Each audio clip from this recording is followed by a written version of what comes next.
सजयति सिन्धुरवदनो देवो यत्पादपङ्कजस्मरणं वा सर्वनिर्यतमसारासन्नासति विघ्नानां या कुन्देन्दुतुषारहारदौराया शुभ्रवस्त्रामृताया वीणावरदण्डमण्डितकराया श्वेतपद्मासना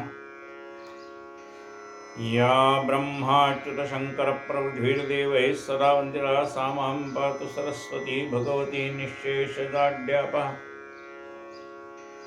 मूकं करोति वाचालं पङ्गुं लङ्घयते गिरिं यत्कृपातमं वन्दे परमानन्दं माधवं नारायणं नमस्कृत्य नरं चैव नरोत्तमः देवी सरस्वतीं व्यासं ततो जयमुदीरयेत् वसुदेवसुतं देवं कंसचाणूरमर्दनं देवकी परमानन्दं कृष्णं वन्दे जगद्गुरुं गुरुर्ब्रह्मा गुरुर्विष्णु गुरुर्देवो महेश्वरः गुरुः साक्षात् परब्रह्म तस्मै श्रीगुरुवे नमः।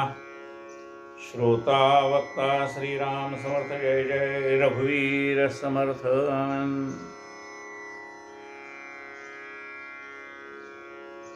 मध्यंतरी भदेताईने गुरुजी तुम्ही मोठा ग्रंथ घ्या वाचायला असं सांगितलं, पण मी म्हटलं मला लहान ग्रंथातनं सुद्धा वाचून जमतंय असं मी त्यांना म्हटलं.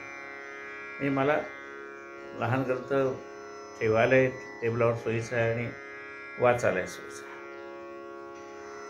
पण ते सारखं असं ग्रंथामध्ये लक्ष देऊन मी ज्यावेळेला वाचत होतो, आमचे गजानन महाराजांचे भक्त आहेत, गुरुबंधू आहेत, आमचे गळ्यातले एक विश्वस्त आहे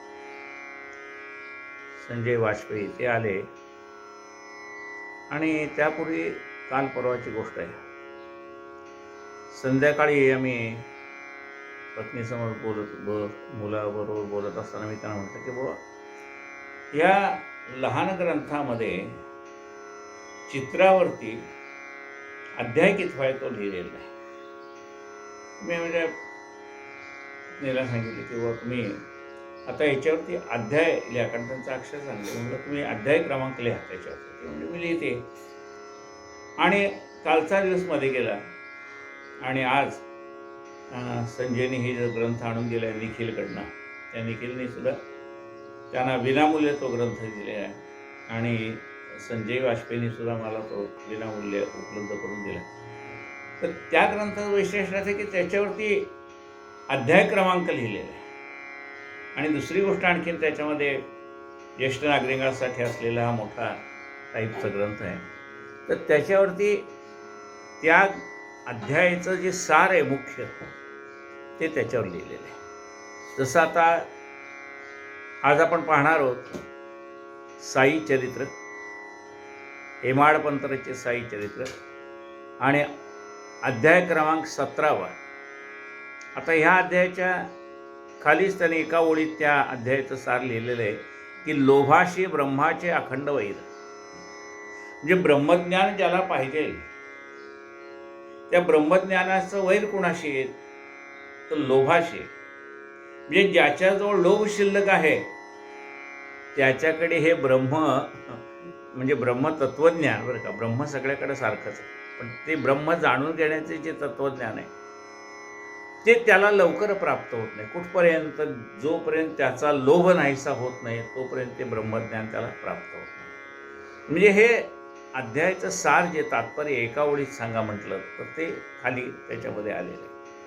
काल आपण पाहिलं की कोट्याधीश मनुष्य बाबांकडे ब्रह्मज्ञान मागायला आला, परतीचा टांगा करून आलेला होता आणि बाबाने त्याच्या देखत एका मुलाला पाठवून सांगितलं जा रे 5 रुपये घेऊन ये. तो 4-5 ठिकाणी जाऊन आला. बाबाने अशाच ठिकाणी पाठवले जिथे त्याला पैसे मिळणार नाही. बाबा माहीत होतं की दुकानं बंद आहेत, घर बंद आहेत. त्यात त्यांना त्या माणसाची परीक्षा करायची होती की मला कितीची गरज आहे, 5 रुपयाचीच गरज आहे, तुझ्या खिशात 250 रुपये ते मला दिसत आहेत. म्हणजे बाबांना सर्वत्र काय भरलेलं आहे ते दिसतंच आहे. तर म्हणले त्यातले तुला तर ब्रह्मज्ञानाची एवढी घाई होती तर तू म्हणू शकला असता का नाही. बरं ते सुद्धा मी उसने मागत होतो की 5 रुपये दे. काय आता ते 5 म्हणा 25 म्हणा जे काय असतील ते, पुसण्या स्वरूपातच द्यायचे होते, तेवढेही तुला देता येत नाही, म्हणजे तुझा 5-25 रुपयावरचा लोभसुद्धा सुटत नाही, तर तुला ब्रह्मज्ञानाची प्राप्ती कशी होणार? श्री गणेशाय नमः. गताध्यायी अभिवचन किए. श्री गणेशाय नमः. श्री सरस्वत्यै नमः. श्री गुरुभ्यो नमः. श्री कुलदेवतायै नमः. श्री सीतारामचंद्राभ्याय नमः. श्री सद्गुरु साईनाथाय नमः. गताध्यायी अभिवचन की अध्याय होईल निरूपण श्रेय आणि प्रिय लक्षण सादरे श्रवण कीजिए. आता या अध्यायामध्ये काय आहे? श्रेय कशाला म्हणायचं आणि प्रिय कशाला म्हणायचं ते बाबांनी भक्तांना नीट समजून सांगितलं. प्रकाश आणि अंधकार जसे अन्योन्य वृत्ताकार भिन्न रूप ते परस्पर श्रेय प्रियतया प्रेम. प्रकाश प्रियार्थ दयाचे मन धावे, स्वार्थापासव तो भ्रंश पावे. श्रेय ते विवेक रूप आहे, अविवेक रूप प्रिय की.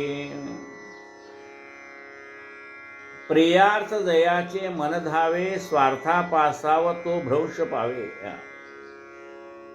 आपल्याला प्रिय म्हणजे आवडणारी वस्तू, आणि त्या आवडणाऱ्या वस्तूमुळे आपल्या मनामध्ये लोभ निर्माण होतो. प्रियामुळे लोभ निर्माण होतो. आणि श्रेय काय आहे, आपल्या हिताचं काय आहे हे कळणं म्हणजे श्रेय. श्रेयस्कर काय आहे? प्रिय म्हणजे तुला आवडतंय पुष्कळ, पण तुला पचतंय का त्याचा विचार करणं. चांगलं झालं म्हणून आपल्याला पचन नसताना खायचं आणि मग रात्रभर उलट्या करत बसायचं, काय त्याला अर्थ आहे? म्हणजे श्रेय काय आणि प्रिय काय, आपल्या तब्येतीला काय चालतं याचा विचार करायला पाहिजे. प्रियार्थ याचे मन धावे, स्वार्थापासव तो भ्रंश पावे. श्रेय ते विवेक रूप आहे, अविवेक रूप प्रिय की. श्रेय कसं आहे? विवेक रूप आहे. म्हणजे आपल्या हिताचं काय हे कळायला विवेक पाहिजे ना, सारासार विवेक पाहिजे, तर ते श्रेय काय ते कळेल. प्रिय काय? कुठल्या आवडलेल्या वस्तूकडे लहान मूल सुद्धा धावतच आहे. त्याला त्या काचेचा दिवा ठेवलेला आहे. पूर्वी काचेचे दिवे होते, कंदील ठेवलेले असायचे. ते मूल धावत धावत जायचं कशासाठी? त्याला त्या उजेडाचं आकर्षण. आणि हात मारल्यानंतर काचेचा चटका त्याच्या हाताला बसायचा. म्हणजे प्रिय काय आणि श्रेय काय, आपल्याला हितकारक काय आहे ते त्याला कळत नाही ना, अज्ञान जीव आहे. तसं अज्ञानी जीव हा प्रियाच्या मागे लागतो आणि विवेक संपन्न जीव श्रेयाच्या मागे लागतो. श्रेयाचा विषय केवळ विद्या, प्रियाचा तो निखळा विद्या. प्रेय कधी ना बोलवी शोध्या, ज्ञेय श्रेय ज्ञाना श्रेय अज्ञानावडे. श्रेयाचा विषय काय आहे? विद्या. म्हणजे अधिकाधिक ज्ञान संपादन करावं हे कुणाला वाटतंय? श्रेय. ज्याला जाणून घ्यायचं आहे खरं काय आहे, सत्य काय, असत्य काय, शाश्वत काय, नाशवंत काय, हे जाणून घ्यायचं आहे तर त्याला ज्ञान पाहिजे. म्हणजे ज्याला श्रेयाची प्राप्ती करून घ्यायची तो ज्ञानाच्या मागे लागतो. श्रेयाचा विषय केवळ विद्या, प्रेयाचा तो निखळा विद्या. प्रेय कधी न बोलवी सुज्ञा, श्रेय अज्ञानावडे. प्रेय सुज्ञ माणसाला कधी भूल पाडू शकत नाही, कारण तो म्हणतो नाही बा त्या मार्गाने गेलो तो माझं आहेच आहे. तो मग ज्ञानी मनुष्य त्या मार्गाने जात नाही, ज्या मार्गाने त्याचं अकल्याण होणार आहे तिकडे तो जाणार नाही. प्रेय कधी ना भूलवी सुज्ञा, श्रेय अज्ञानावडे. आणि श्रेय म्हणजे श्रेयस्कर असणारं ते अज्ञानी माणसाला आवडत नाही, हितकारक त्याला आवडत नाही, अहिताच्या मागे लागतं. बघा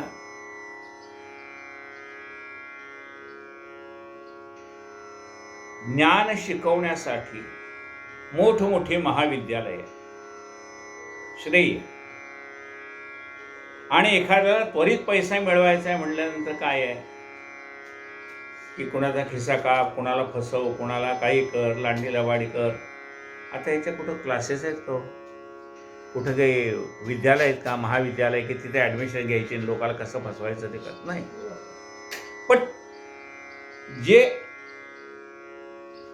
आपल्या हितकारक आहे त्याच्या मागे तो लागतो, झटपट पैसा मिळवण्यासाठी वाटेल तो मार्गाचा स्वीकार करतो. पण ज्ञानी मनुष्य म्हणतो नाही, मला थोडा पैसे मिळायला उशीर लागला ना तरी सन्मार्ग कोणी भले न जाते.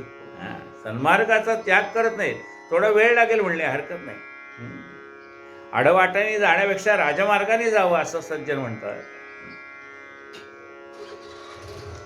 जोरी कनक कामिनी होड इंद्रिया अशी विषयाची आवड, विवेक वैराग्य नाही जोड प्रियेची गोड तोरी. आता हे एखाद प्रिय कुठपर्यंत माणसाला गोड वाटतं. आता प्रियामध्ये काय येतं? पैशाचा लोभ आणि स्त्रीचा लोभ. म्हणजे हे प्रिय असं त्याला वाटतं. पैसा मिळवण्यात जीवनाची इति कर्तव्यता असं त्याला वाटतं. आणि मग पैशाच्या मागे इतका लागतो की त्याला खायला वेळ नाही, विश्रांतीला वेळ नाही असं होऊन जातं. आणि या विषयाच्याही मागे लागलेला मनुष्य मग त्याला काही लोक काय म्हणतील याची तो पर्वा करत नाही. कामांधजनाची नको दयाळा, संगत थोडीशी मिठाचा खडा दूध नाशी. त्या विषयाच्या मागे लागला की कनक आणि कामिनी याच्या मागे लागला की अधोगतीला जावं लागतं मला. म्हणजे सन्मार्गाने पैसा मिळवायला काही अधोगतीला जावं लागत नाही. संत सांगतात, जोडून या धन उत्तम व्यवहारे, उदास विचारे वेच करी. पैसा मिळू नका असं संत कधीच सांगत नाही. लग्न करू नका असं संत कधीच सांगत नाही. पण तो विषय आपल्या पत्नीपुरता मर्यादित ठेवा असं सांगतात. धन मिळवा पण ते जगाच्या कल्याणासाठी ते वापरा असं सांगतात. जोवरी कनकाम निवड इंद्रियासी विषयाची आवड. जोपर्यंत इंद्रियाला विषयाची आवड आहे तोपर्यंत मनुष्य त्या प्रियाच्याच मागे धावतो. विवेक वैराग्य नाही जोड प्रियेची गोड तोरी. जोपर्यंत ह्या विषयाची आवड आहे तोपर्यंत माणसाच्या मनामध्ये वैराग्य निर्माण होत नाही. त्याला तोपर्यंत ते प्रियच गोड वाटतं. निरक्षराची मिसळ तेवी प्रिय, श्रेयाची मिसळ जेवी दुग्ध तेवढे निवळ, सेवती मराळ मानसी. आता निरक्षीर पाहिजे म्हणजे कसं? पाणी आणि दूध एकत्र केलं, पाणी आणि दूध मिसळलं, ते म्हणले आमच्याकडे येतच नव्हते काय, दूध मिसळलेलं पाणी येतं. म्हणजे पाणी आणि दूध एकत्र केलंय, निरक्षीर. पण त्यातला विवेक काय आहे? तर राजहंस पक्षी फक्त त्यातलं दूध तेवढं प्राशन करतो. निरक्षीराची मिसळ तेवी प्रिय, श्रेयांची भेसळ जेवी दुग्ध तेवढी निवळ, सेविती मराळ मानसी. राजहंस ते फक्त त्यातलं दूध प्राशन करतात. तसा संत सज्जन सार आहे तेवढं घेतात आणि आसार टाकून देतात. तेवी ते धीर बुद्धिवंत विवेकी आणि भाग्यवंत, श्रेयासी केवळ लोलंगत, प्रियासी विनमुख सर्वदा. म्हणजे धैर्यवान माणसं आहेत, बुद्धिवान माणसं आहेत, विवेकी माणसं आहेत, भाग्यवंत माणसं आहेत. ते श्रेयप्राप्तीसाठी धडपड करतात आणि प्रेयाच्या मागे लागत नाहीत. तेच पहा मंदबुद्धी शरीर पशु पुत्र धन मानादी, योगक्षेमाच्या लागून नादी, प्रिय साधिती ऐकले. आणि मग इतर जे विषयाच्या मागे लागले त्याचे काय? इतर जे प्राणी आहेत आणि मग त्या माणसामध्ये काही फरक राहत नाही. आहार निद्रा भय मैथुनंच हे सर्व प्राणी मात्रामध्ये सारखंच आहे. तेवढ्याच मागे जो लागला आहे म्हणजे खरं म्हणजे मनुष्यदेह भगवंताच्या प्राप्तीसाठी. पण त्याच्या मागे न लागता तो लागलाय कशासाठी? ह्या आहार निद्रा भय मैथुनंच्या याच्याच मागे लागलाय. त्याचं हित कसं व्हायचं? त्याला श्रेय प्राप्ती कशी व्हायची? श्रेय काय प्रिय काय ज्ञात झाले जरी उभया, तैसाचे ग्रहण व्यवसाय जरी स्वायत्त पुरुषासी. जरी श्रेय काय प्रिय काय हे कळलं तरी ते ग्रहण करण्याची त्याच्याकडे तेवढी ताकद पाहिजे. वाचणं आणि सोडून वाचायला काय आपण सगळं पुन्हा हे सगळं जग नश्वर आहे, परमात्मा शाश्वत आहे आपण वाचत नाही का? कळतं पण वळत नाही अशी आपली अवस्था असते. सगळं आपल्याला माहिती आहे. नवीन काय म्हणले आम्ही ऐकलं. मग त्याला ऐकलेले पण ते आपल्याला आत्मसात करायचं आणि भगवंताची प्राप्ती करायची याच्याकडे आपण जितकं जायला पाहिजे तितकं जात नाही. तरीही प्राप्त होता उभय निवड करणे अवघड विषया, कारुण्यमंत बुद्धीवरी जय अलिंगी प्रेयतयासी. पण आता दोन्ही प्राप्त झाले, श्रेय प्राप्त झालंय आणि प्रेय प्राप्त झालंय. मग कशाची निवड करायची? घरामध्ये किंवा आपल्याला एक संगीताचं एक तिकीट मिळालंय फ्रीमध्ये, कुठेतरी कार्यक्रम चाललाय आणि त्याला जायचंय, आणि एके ठिकाणी उत्तम असे कीर्तनकार आलेत आणि त्या कीर्तनाला जायचंय. आता बघा, तेही फुकट आहे, हेही फुकट आहे. काय नाट्यगृहामध्ये जाऊन ते संगीत गायन ऐकणं हे पण फुकटच आहे, कारण ते मित्रांनी दिलेलं आहे पास, फ्री पास, तेही फुकटच आहे. आणि उत्तम प्रकारचे कीर्तनकार आलेले आहे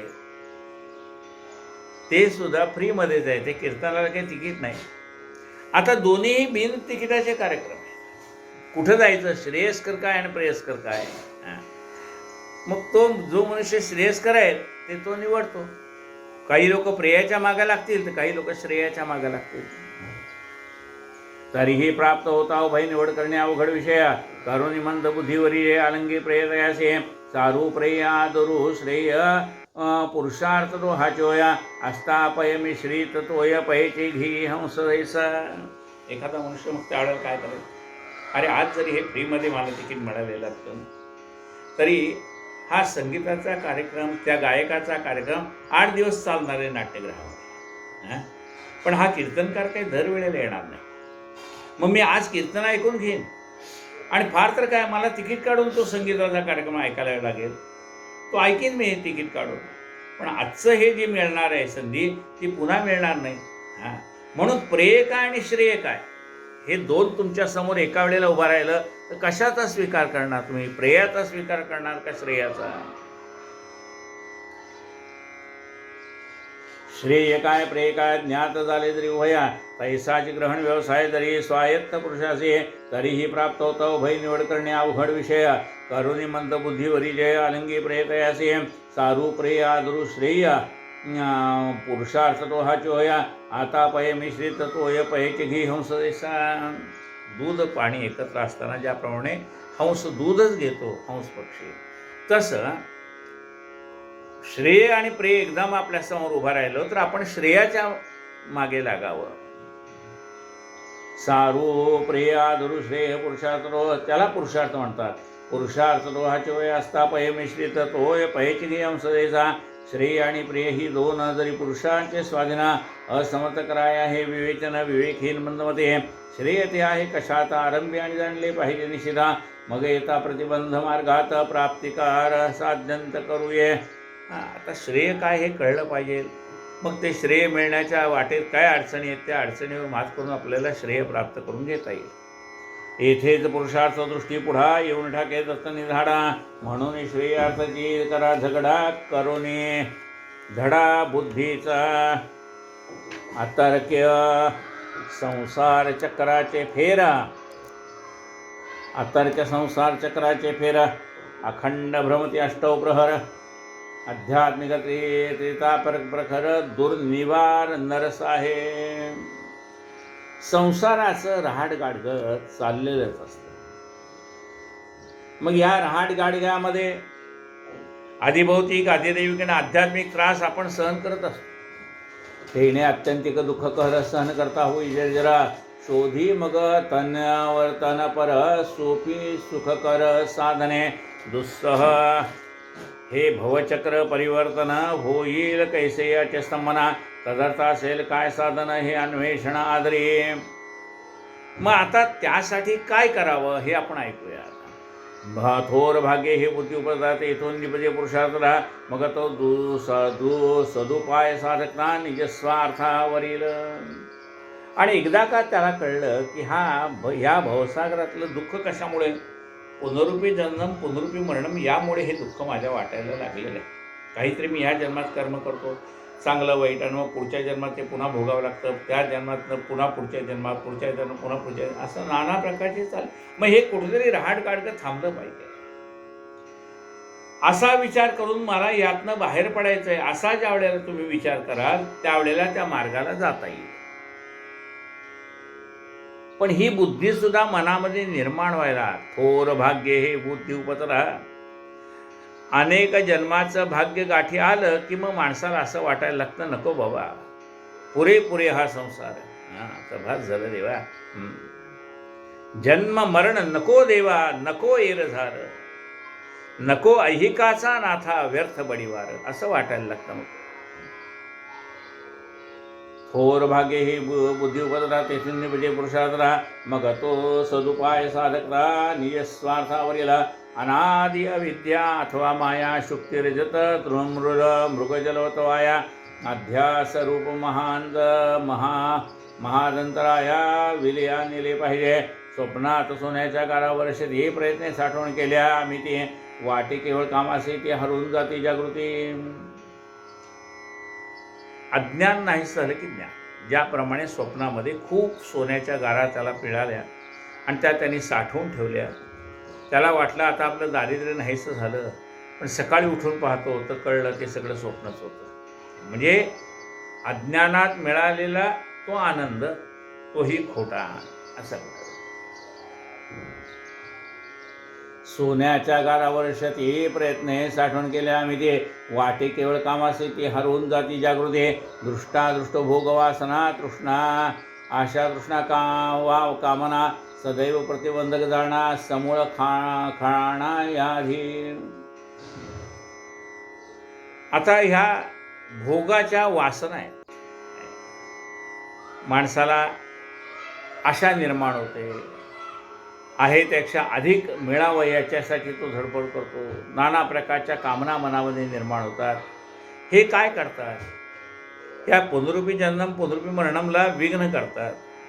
म्हणून त्या बाजूला करायच्या. दिसाया सूर्य करे बुद्धी जेथून माघारी फिरे, ते जेथ वेद श्रुतीची पाऊल शिरे पाऊल न शिरे ते निज करे गुरु जावे.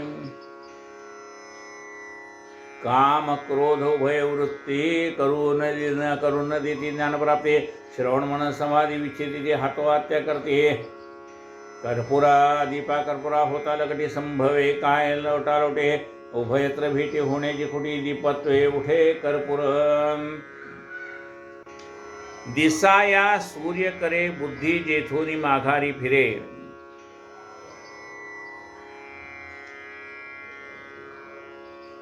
जेथ वेदश्रुतीची पाऊल न शिरे, ते निज करे गुरु जावे. जे आपल्याला माहीत नाही परब्रह्मतत्व, ते गुरु आपल्याला दाखवतो. कसं आहे तर द्वितीयेचा शशी असं म्हणतंय. द्वितीयेचा म्हणजे प्रतिपदा द्वितीया. अमावस्या संपली, प्रतिपदा झाली, आता द्वितीया. या द्वितीयेला चंद्राची कोर बारीक असते. मग त्या लहान मुलाला विचारलं, तुला ती चंद्राची कोर दिसते का रे? तो दिसत नाही, कारण ती बारीक आहे ना, आकाशात आहे पण बारीक आहे, दिसत नाही. मग वडील काय सांगतात, बघ ते समोरचं तुला झाड दिसते का रे? हो म्हणला, झाड दिसते. बरं म्हणले, ती झाडाची फांदी? हो म्हणला, झाडाची फांदी दिसते. त्या झाडाच्या फांदीला आलेलं फूल तुला दिसते का? हो म्हणला, दिसतंय. आणि त्याच्या बाजूला काय दिसतं रे? हा म्हणला, चंद्र दिसतोय. म्हणजे चंद्र दाखवण्यासाठी आधी काय केलं? आधी झाड दाखवलं, त्यानंतर झाडाची फांदी दाखवली, फांदीला त्या पुढं आलेलं फूल दाखवलं, आणि त्याच्याकडे लक्ष गेल्यानंतर त्याच्याच बाजूला असलेल्या चंद्राची कोर त्याला दिसायला लागली. म्हणजे चंद्राची कोर दाखवणं महत्त्वाचं होतं. झाड महत्त्वाचं नाही, फांदी महत्त्वाची नाही, फूल महत्त्वाचं नाही. पण ते कळण्यासाठी काहीतरी उदाहरणं द्यावी लागतात. ब्रह्मज्ञान प्राप्त होण्यासाठी ही अशी उदाहरणं द्यावी लागतात. उदाहरणं म्हणजे ब्रह्म नाही. कसं, झाड म्हणजे चंद्रकोर नाही, फांदी म्हणजे चंद्रकोर नाही, फूल म्हणजे चंद्रकोर नाही. पण चंद्रकोर दिसावी, ते कळावी म्हणून त्यासाठी जे शब्द उच्चारलेले आहेत किंवा वस्तू दाखवल्या आहेत त्या सगळ्या खोट्या आहेत. त्याच्याशी मतलब नाही. मतलब आहे त्या चंद्रकोरीशी. तसं महत्त्व काय आहे? ब्रह्माशी महत्त्व आहे. पण ते ब्रह्म दाखवण्यासाठी बाकीचं दाखवलं. तुम्हाला काय दाखवलं? अरे तू तुझ्या शरीराकडे पहा, मग तू सांग मला, डोळे म्हणजे तो माझे डोळे माझे कान. मग त्याला एक एक एक एक गोष्ट दाखवली. असलेल्या सगळ्या नाशवंत गोष्टीतनं दाखवायचं काय, ब्रह्मतत्व दाखवायचं आहे. ते सुद्धा कसं आहे, नैनन छिंदंती शस्त्राने नैनन धरती पावकान चैनन क्लियपूर्ण शोषित मारुता, हे दाखवायचे. पण ते दाखवण्यासाठी काय दाखवलं, नाशिवंत देह दाखवला. मग म्हणाले याच्यात काय आहे, त्याच्यात काय, त्याच्यात काय, पाहता पाहता पाहता तो मुळात गेला. म्हणलं अरे तिथं ते आत्मा आहे. हे सगळं शरीर तुझं कशामुळे चालतं, म्हणले आत्म्यामुळे चालतं. मग तो आत्मा कसा आहे, नाशिवंत आहे. मग परब्रह्म अविनाशी, परब्रह्म अविनाशी.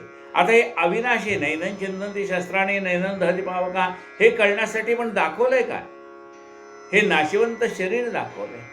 आणि त्या नाशवंत शरीरामध्ये असणारा आत्मा दाखवलाय. पहा म्हणले, तो मनुष्य कालपर्यंत चांगला चालता फिरता होता, पण आज आता पडून राहिलाय, जागता हालत नाही. लोक म्हणतात मेलाय. म्हणले मेला कसा, तोच आहे ना कालचा मनुष्य. नाही म्हणले, त्याच्यात प्राण नाही. म्हणजे काय चालत होता, प्राण चालत. तो प्राण दिसतोय का रे, म्हणले नाही, दिसत नाही. म्हणजे ज्या प्राणामुळे शरीर चालतं तो प्राण दिसत नाही, तसा तो परब्रह्म परमात्मा दिसत नाही. पण जाणायचंय कशाने, चाले हे शरीर कोणाचे सत्य, या तर्कशास्त्राने तो जाणायचा आहे. इथे तर्कशास्त्र सुद्धा अपुरच पडतं, पण तरी कळण्यासाठी काहीतरी सांगावंच लागतं ना. पण ते हळूहळू गुरुकृपेने कळत जात.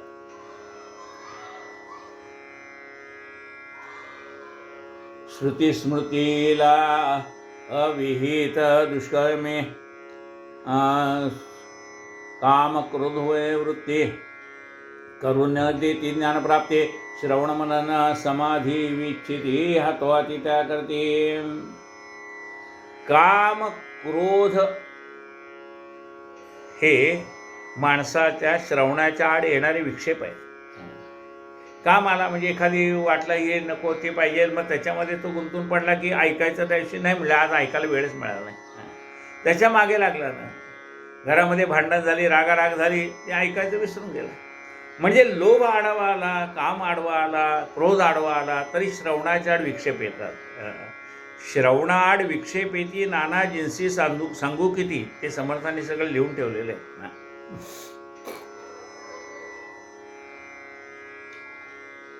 काम क्रोध उभय वृत्ती करून देते ज्ञानप्राप्ती श्रवण मनन समाधी विच्छिती हातोहाती त्या करते. आणि मग श्रवण मनन वेदश्रुती हे करायचं आहे, त्याच्या आड येणार हे काम आणि क्रोध आहेत ते बाजूला करावे लागतात. दीपा कर्पूर आहोत आलकटे संभवे काय लोटालोटे उभयत्र भेटी होण्याची खोटी दीपत्वे उठे कर्पूर. आता पहा, कापूर आहे वेगळा आहे आणि दिवा आहे तो वेगळा आहे, असं आपल्याला व्यावहारिक दृष्टीने कळतं की हा कापूर वेगळा आहे, तो दिवा वेगळा आहे. कुठपर्यंत वेगळे आहेत, जोपर्यंत त्या कापराला दिव्याचा स्पर्श झाला नाही तोपर्यंत कापूर वेगळा आणि दिवा वेगळा. पण ज्या क्षणी त्या कापराला ज्योतीचा स्पर्श होतो त्याच वेळेला तो कापूर जळून भस्मसात होऊन जातो, काहीही खाली शिल्लक राहत नाही. कापुराची वाती जळून जाते, ठाईची विश्रांती झाली तैसी. तसा मोक्षरूपे आला भाग्य विनटला, सद्गुरूचा अंकेला. तो ज्याला मोक्षप्राप्तीची वेळ आली आहे तो कुणाला जातो शरण, सद्गुरूला शरण जातो. आणि ज्याप्रमाणे कापराची आणि ज्योतीची गाठ पडल्यानंतर कापराचं कर्पूरत्व निघून जातं आणि तो ज्योती स्वरूप होऊन जातो, ज्योतीमध्ये मिसळून जातो, तसा सद्गुरूला शरण गेलेला भक्त आपणासारखे करती तात्काळ नाही काळ वेळ तया लागे, त्याला ते आपलं स्वरूप देऊन टाकतात. कोण, सद्गुरू.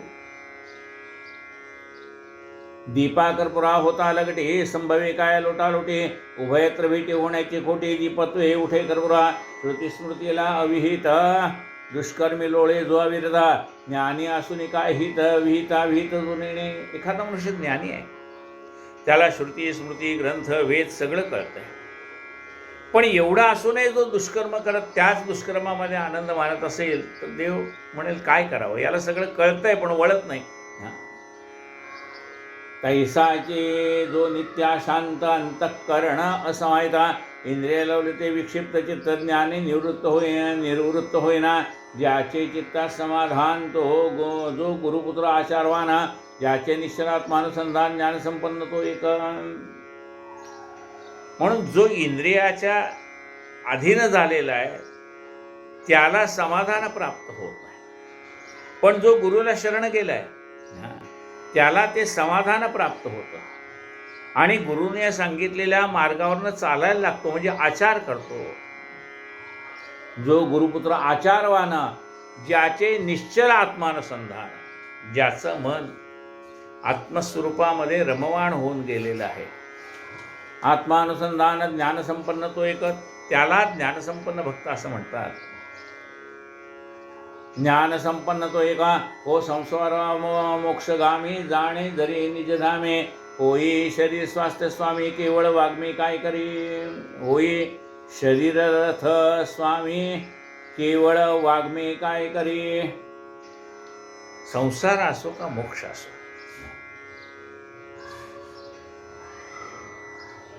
या शरीराचा जो स्वामी आहे हे शरीराची इंद्रिय आहे. म्हणजे त्याला काय म्हणलंय, 10 घोडे शरीराचे, हे जी इंद्रिय आहे ते 10 घोडे, त्या 10 घोड्याचा रथ आहे, त्या रथामध्ये आपण बसलेलो आहे. मग ही जी 10 इंद्रिय म्हणजे 10 घोडे आहेत त्याचा लगाम आपल्या हातामध्ये पाहिजे का नाही. त्या घोड्यांचा लगाम जर आपल्या हातामध्ये असेल तर आपण सांगू त्या दिशेने घोडा तो रथ घेऊन जाईल. पण आपल्या हातात जर त्याचे लगाम नसेल, त्याचे दोरे आपल्या हातात नसतील तर घोडे जिकडे धावतील तिकडे आपल्याला जावं लागेल आणि घोडे खड्ड्यात जाऊन पडले तर आपल्याला खड्ड्यात जाऊन पडावं लागेल. म्हणून हा 10 इंद्रिय रूपी म्हणजे घोडे असलेला हा रथ आहे, त्या रथाचा आपल्याला स्वामी व्हायचं आहे. म्हणजे ते सगळी इंद्रिय आपल्या ताब्यात पाहिजेत. ज्याच्या ताब्यात सगळी इंद्रिय आली त्याला हा आत्मसुखाचा लाभ मिळून जातो. नुसतं बोलून काय उपयोग आहे, नुसतं बोलून उपयोग, आपल्या इंद्रियावर आपलं नियंत्रण असलं तर उपयोग आहे. केवळ वाघ मी काय करीन वा येथे वाचेस नाही थार अभ्यास सर्वदार रथस्थानी योजी शरीर स्वयंस्थिर वैसे गाम. रथाच्या ठिकाणी काय समजायचं, आपण शरीर समजायचं. आणि एक मनुष्य बघा 500 किलोमीटर अंतरावरून आला आणि आल्यावर त्या पाहुण्या सांगितलं मी 500 किलोमीटरवरून आलो आहे. मग लगेच घरच्यांनी काय केलं, त्यांना गरम पाणी दिलं. म्हणजे असं करा, गरम पाण्याने हातपाय धुवा आणि थोड्या वेळ तुम्ही काय करा, त्या गरम पाण्यामध्ये पाय बुडवून बसा. तर म्हणलं का नाही, म्हणले आता तुम्ही 500 किलोमीटरवरून आलात म्हणजे चालून चालून तुमचे पाय दमले असतील की नाही, थकला असाल तुम्ही. नाही म्हणला, मी नाही, मी झोपलो होतो म्हणाला, पण 500 किलोमीटर आलो. म्हणजे तुम्ही झोपलेले 500 किलोमीटर कसे आले. नाही म्हणले, काल शेगावला रात्री झोपलो आणि सकाळी आज इथं उतरलो. म्हणजे 500 किलोमीटर झाले, पण 500 किलोमीटर चालला नाही, अजिबात चाललो नाही. काय त्या घरापासून स्टेशनपासून घरापर्यंत ते सुद्धा रिक्षापर्यंत चाललो तेवढंच, बाकी काही चाललो नाही. मग कोण चालत होतं, म्हणजे गाडी चालत होती, मी झोपलो होतो. म्हणजे ज्याप्रमाणे गाडी म्हणा रथ म्हणा तो चालतोय, रथामध्ये बसलेला जो स्वामी तो निश्चिंत आहे. तसा हा 10 इंद्रिय रूपी घोडे आहेत, त्या रथात आपण बसलोय. तर आपल्याला पाहिजे त्या मार्गाने घोड्याने जायला पाहिजे ना, आपण स्वस्थ बसावं. फक्त त्याचा लगाम आपल्या हातात असला, त्या लगामाच्या वादीवरती ते सगळं असतं तंत्र, घोड्याला कुठं वळायचं आहे, काय करायचं, आपण स्वस्थ राहावं. पण त्याची वादी मात्र आपल्या हातामध्ये पाहिजे.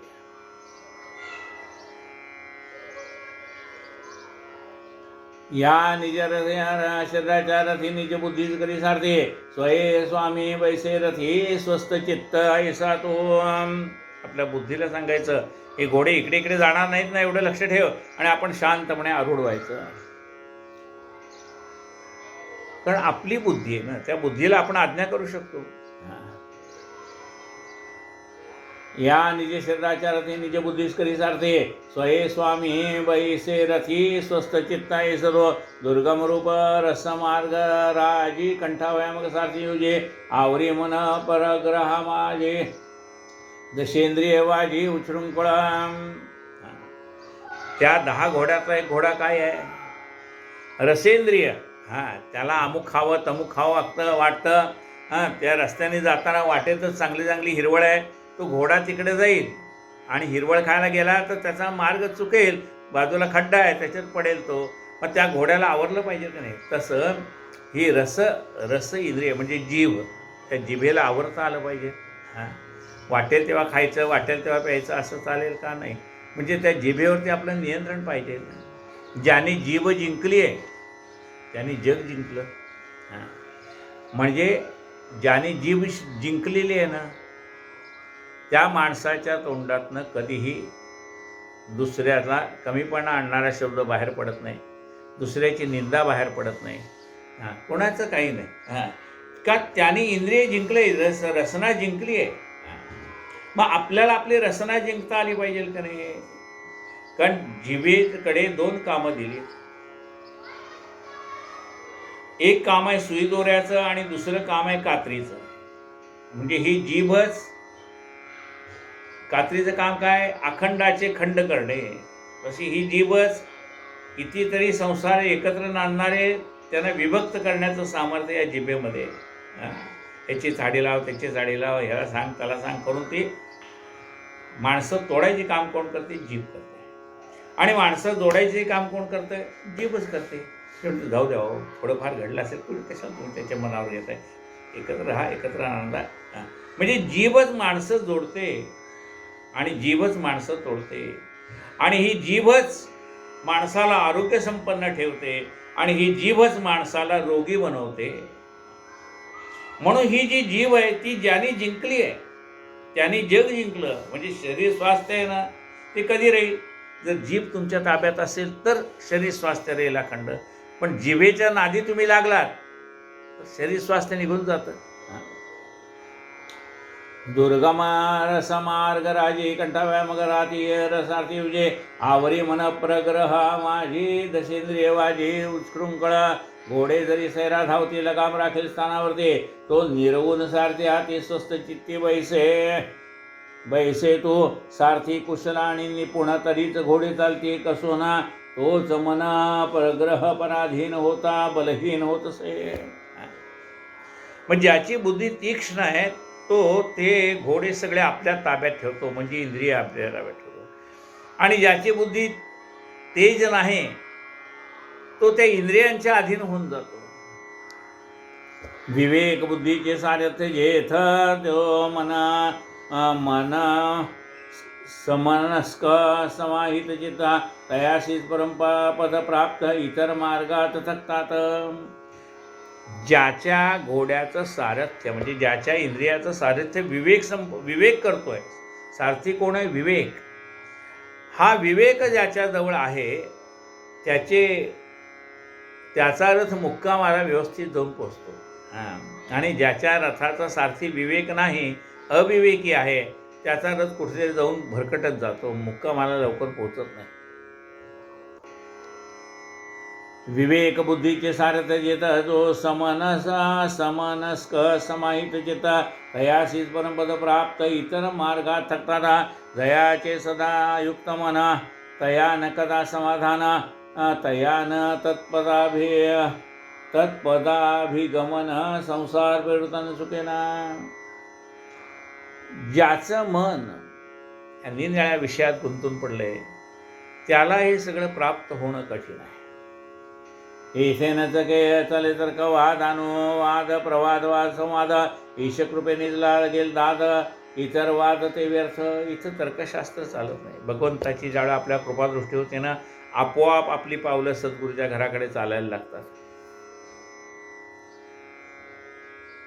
पाऊले चालती पंढरीची वाट.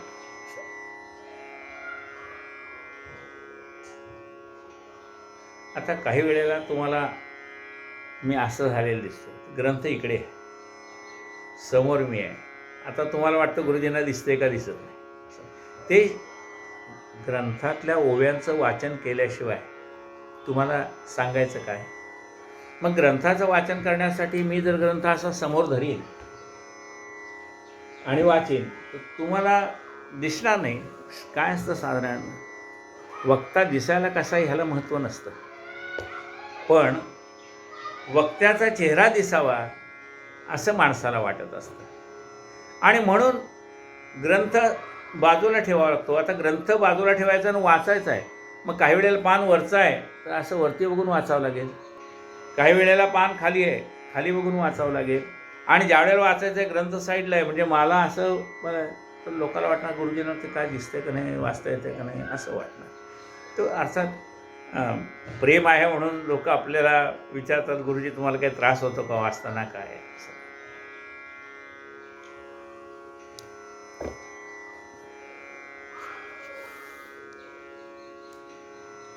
ऐसे ते पद परम वहा, ऐसे ते पद परम मोठे, वास्तव्य तरी तयाचे कोठे, मनीची आशंका फिटीत प्रकट हे जैते अपैसे, येथे न चाले तर्क वाद अनुवाद प्रवाद संवाद, ईश कृपेनेच लागेल दाद, इतर वाद ते व्यथा न चले येथ, तर्काची चतुराई तर्कज्ञ मती कुंठित होई, भोळा भावाची सिद्धी जाई हेच नवाई, येथील इथं तर्कशास्त्र जात नाही, बुद्धिशास्त्र चालत नाही. पायावर ठेवावी लागते बुद्धी आपली सद्गुरूच्या.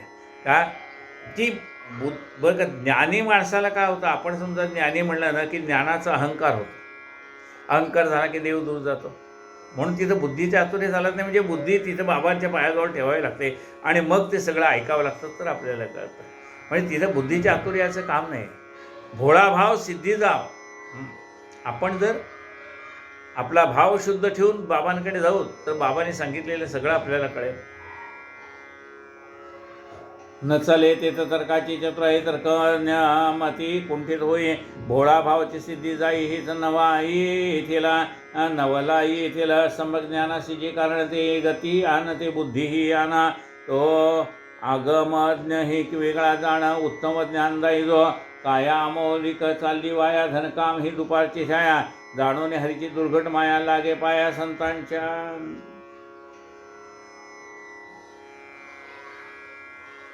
ते भगवंताचं तत्व जाणण्यासाठी ती बुद्धीसुद्धा वेगळीच आहे. म्हणजे ती सन्मार्गाला लागल्यानंतर गुरुकृपेने मिळत जाते. आपली ही काया अनमोल आहे, परत मिळेल का?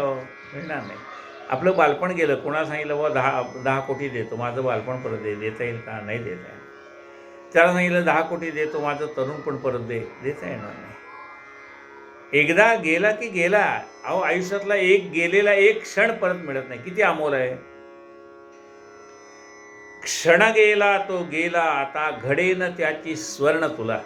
सोन्याची तुला केली तरी तो क्षण परत मिळत नाही. म्हणून तो वाया जाऊ नये एवढी काळजी घेते बाय. काया अमोलिक चालली वाया धनकामी दुपारची माया छाया, जाणून हरीची दुर्घट माया लागे पाया संतांच्या.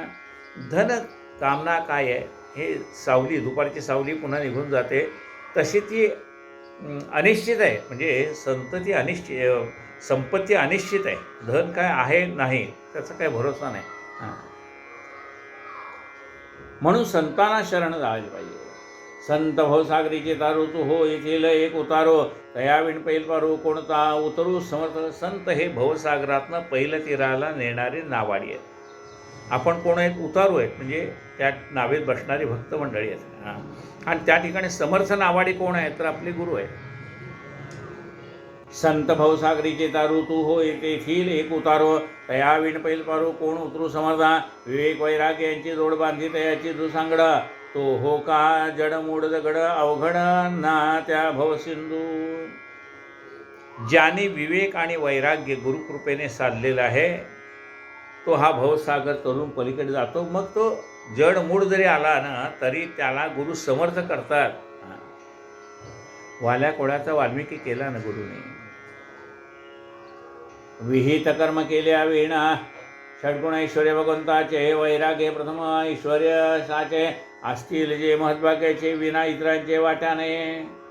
भगवंताचे 6 ऐश्वर्य सांगितले, त्या षड्गुण ऐश्वर्य असं त्या भगवंताला म्हटलंय.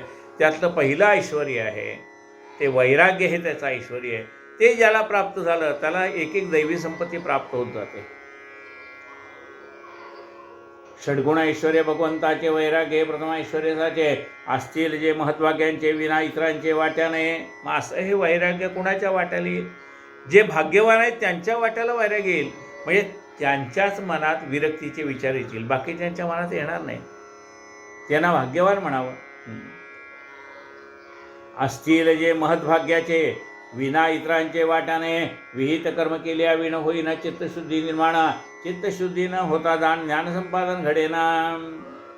विहित कर्म म्हणजे चांगलं कर्म केल्यानंतर किंवा आपल्याला नेमून दिलेलं कर्म, प्रत्येकाच्या वाट्याला काही कर्म नेमून दिली भगवंताने, तिची कर्म आपल्याला करायला पाहिजे. विहित कर्म केल्या विण होईना चित्तशुद्धी निर्माण. आपण जे सत्कर्म करतो त्यामुळे आपली चित्तशुद्धी होत जाते. नित्य नैम्य चित्तशुद्धी न होता जाण ज्ञान संपादन घडेना. जोपर्यंत चित्ताची शुद्धी होत नाही तोपर्यंत ज्ञानाची प्राप्ती होत नाही. ज्ञान संपादन घडेना तस्मात कर्मची एक दान ज्ञानप्राप्तीचे मूळ कारण. म्हणून ज्ञानप्राप्तीसाठी कर्म महत्त्वाचं आहे. ते कर्म कसं पाहिजे? सत्कर्म पाहिजे. सत्कर्म योगे वय घालवावे, सर्वामुखी मंगल बोलवावे. तस्मात कर्मचे एक दान ज्ञानप्राप्तीचे मूळ कारण. नित्य नैमित्तिक कर्मानुष्ठान तेनेच क्षालन मळाचे. जे काही नित्यकर्म आहेत, काही नैमित्तिक आहेत. आता नित्य म्हणजे काय? नित्य स्नान संध्या जप ध्यान काय असेल ते नित्यकर्म वगैरे. नैमित्तिक म्हणजे काय? आज रामनवमीचा उत्सव आहे, आज कृष्णजन्मीचा उत्सव आहे, आज नवरात्र आहे. मग हे काय झालं? हे नैमित्तिक झालं. म्हणजे काही नित्यकर्म आहेत आणि काही नैमित्तिक कर्म आहेत. ज्ञानप्राप्तीचे मूळ कारण नित्य नैमित्तिक कर्मानुष्ठान त्याने क्षालन म्हणायचे. त्याने आपल्या पूर्व जन्मातल्या पापाचं क्षालन होतं. एवं शुद्ध झाले चित्ती विवेक वैराग्य उत्पत्ती शम दमादी साधन संपत्ती विदेह मुक्ती हाता. अशा रीतीने म्हणजे जो विहित कर्म करतो त्या माणसाची चित्तशुद्धी होत जाते. आणि अशा प्रकारे चित्तशुद्धी झालेल्या माणसाच्या मनामध्ये विवेक आणि वैराग्याची उत्पत्ती होते. शमदमादिक साधनं त्याला प्राप्त होतात आणि विदेह मुक्तीचा तो अधिकारी होऊन जातो. विदेह मुक्ती हा ते फलकाम संकल्प त्यागे चित्तैकाग्रतेच्या योगे अनन्यत्वे जो गुरुशी शरणरी घे पदरी घे त्या सद्गुरू. सद्गुरू कुणाला आपल्या पदरामध्ये घेतात ते सांगितले. आता ही ओवी नीट ऐका. फलकाम संकल्प त्यागे, संकल्पाचा त्याग करायचा आहे, कामनेचा त्याग करायचा आहे. कुठली कामना? फलत्याग करायचा आहे. कुठला? की मी एखादं कर्म केल्यानंतर त्याचं फळ मिळावं अशी आपण अपेक्षा करतो. परमेश्वर म्हणतो तू कर्म कर पण फळाची अपेक्षा करू नको. कर्मण्येवाधिकार असते मा फलेषु कदाचन. फळाची अपेक्षा ठेवून कर्म करू नको. तुझ्या वाट्याला आलेले तू कर्म कर, फळ द्यायचं काम भगवंताचं आहे तो देईल, पण फळाच्या अपेक्षेने कर्म करू नको. कारण त्याच्यामागे काय आहे? अपेक्षा आली की दुःख आलं. फलकाम संकल्प त्यागे चित्त एकाग्रतेच्या योगे मनाची चित्ताची एकाग्रता झाली आणि मग जो अनन्य भावाने सद्गुरूला शरण गेलेला आहे, पदरी घे त्या सद्गुरू. अशा माणसाला सद्गुरू आपल्या पदरामध्ये घेतात. कुणाला? अनन्यत्वे गुरुशी शरण. जो अनन्य भावाने गुरुला शरण गेलाय अशा भक्ताला सद्गुरू आपल्या पदरामध्ये घेतात. जो बही प्रवृत्ती शून्य भाविक भक्त अनन्य ज्ञानलाभे होई प्रज्ञ उपाय अन्य चालेना. ज्याला बाकीचं काही कळत नाही, कुठली चांगली कर्म आहे कुठली वाईट कर्म आहे काही कळत नाही, पण तो सद्गुरूला अनन्य भावाने शरण गेला ना, मग सद्गुरू त्याला बोध करून अहितापासून काढती असं संतांचं वर्णन केलंय. संत काय करतात? आपल्याला अहितापासून बाजूला काढतात. तेही ज्ञान लाभल्यावर या धर्ममार्ग आचरण करी अत्र ना अमूत्र खालीना वरी शंकुपरी लोक लोळकंबे. बस समजा सद्गुरू कृपेने ज्ञान प्राप्त झालं. सद्गुरू कृपेने आपल्याला ज्ञान प्राप्ती झाली आणि तरीसुद्धा जो सुधारायलाच मागत नाही त्याला धड ऐहिक सुख नाही, धड पारलौकिक सुख मिळत नाही. जीवाचे जे अज्ञान वृत्ती तीच खरी संसार भरवते, झाली आत्मज्ञान प्राप्ती तेच निवृत्ती संसारा. अज्ञानामुळे जीव प्रपंचामध्ये आसक्त झाला आहे आणि सद्गुरूंनी दिलेल्या ज्ञानामुळे जीव संसारातनं प्रवृत्त झाला आहे. म्हणजे संसार सोडला नाही त्याने, पण संसारातली विहित कर्म करून फळाची अपेक्षा सोडली. तेच निवृत्ती संसारा. आत्मज्ञ सदा अहंभावरहित, धर्माधर्म शुभाशुभ विरहिता, तयासे संसारांतर्गत हिताहित काय पाय. जे आत्मज्ञानी भक्त आहे, आत्मज्ञ सदा अहंभावरहित, जे आत्मस्वरूपामध्ये रममाण झालेले आहेत असे भक्त, अहंभावरहित, त्यांना अहंकार कुठलाच नसतो. धर्म अधर्म शुभाशुभ विरहित, धर्म अधर्म काही नाही. त्याने म्हणतात सद्गुरूंनी सांगितलेल्या मार्गाला आपल्याला चालायचं एवढंच माहीत आहे, मला बाकी कुठला धर्म माहीत नाही. तया असे संसारांतर्गत हिताहित काय ते. विराली देहांकृती तात्काळ तेथीची संचली निवृत्ती, तीच जीवाची परमात्मा स्थिती खूण निश्चिती बांधावी. विराली देह अहंकार वृत्ती म्हणजे सद्गुरूच्या कृपेने ज्याची अहंकृती नाहीशी झाली. कुठला अहंकार आहे त्याला? हा देह म्हणजे मीच, हा असलेला अहंकार, म्हणून त्याला म्हटलंय देहाहंकार वृत्ती. विराली म्हणजे ज्याची, हा देह म्हणजेच मी, या देहाने मी काम करतोय, हा जो मी पण आहे तो ज्याचा निघून गेलेला आहे. विराली देहाहंकार वृत्ती तात्काळ तेथे संचिली निवृत्ती. एवढं झाल्याबरोबर त्या ठिकाणी निवृत्ती प्राप्त होते. तात्काळ तेथे संचली निवृत्ती, तीच जीवाची परमात्मा स्थिती खूण निश्चिती बांधावी. तीच ह्या जीवाची परमात्मा स्थिती प्राप्त झाली म्हणून समजावी. केव्हा?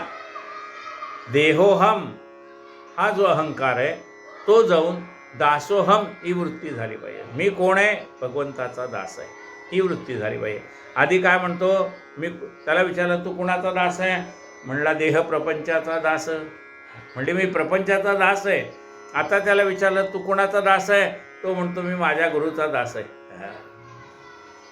विराले देहाहंकार वृत्ती तात्काळ तेथे संचली निवृत्ती, तीच जीवाची परमात्मा स्थिती खूण निश्चिती बांधावी.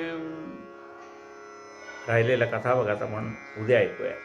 आज आपल्या 51 ओव्या पूर्ण झाल्या. 52 ओवी या 17व्या अध्यायातली 52वी ओवी आज पूर्ण झालेली आहे. कायेन वाचा मनसेंद्रियर्वा बुद्ध्यात्मना वा प्रकृती स्वभावात् करोमि यद्यं सकलं परस्मै नारायणायति समर्पयामि अच्युतं केशवं रामनारायणं कृष्णदामोदरं वासुदेवं हरि श्रीधरं माधवं गोपिकावल्लभं जानकीनायकं रामचन्द्रं भजे. हरे राम राम राम हरे हरे, हरे हरे कृष्ण कृष्ण कृष्ण हरे हरे, हरे राम राम राम हरे हरे, हरे हरे कृष्ण कृष्ण कृष्ण हरे. सद्गुरु साईनाथ महाराज की जय.